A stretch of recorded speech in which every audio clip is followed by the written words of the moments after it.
Hi everyone, Garrett Verbakel here from Century 21 Heritage House in Kitchener. What is double ending? If you read the proposal last week from the Ontario government or saw a particular CDC Marketplace episode from the fall, you'd likely be familiar with the concept. But what is it and how does it affect you, the customer? Double ending, or multiple representation in Realtor speak, seeks to define the existing relationship when entering into a deal for property. When working with a realtor to either buy or sell a property, and you have signed an agency agreement where the realtor makes certain legal promises to you, you're in actuality signing a document to have my brokerage work for you, and I'm a representative from that office.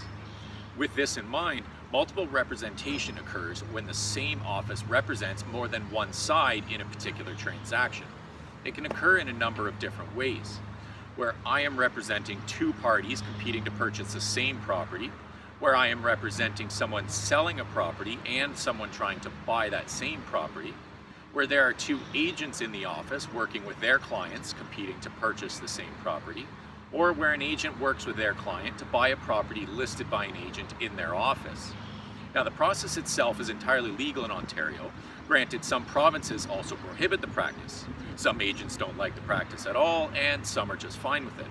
The problem arises when an agent is attempting to sell their client's property for the best possible price, typically higher, and knows certain details about their client's financial position, including how much money they'd ideally want for the property and the lowest they'd be willing to take. But that agent is then expected to help a buyer get in what is their eyes the best possible price, typically lower, and not divulge that confidential information. Even though they know exactly how much to offer, they can't provide that information.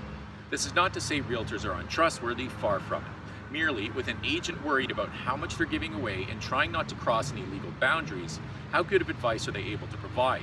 Any transaction you enter into now in Ontario is accompanied by a document where you either consent or do not consent to multiple representation. You have the ability to say no if you do not feel it is in your best interests.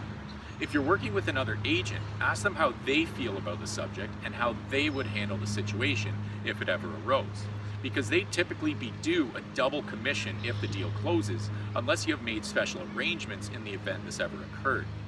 Make sure they're looking out for your best interests, not theirs. Hopefully this is a useful bit of information for you. If I can answer any more questions for you on the subject, please get in touch. Don't forget to like, subscribe, and share this video. And until next time, I'm Garrett Verbakel with Century 21 Heritage House in Kitchener.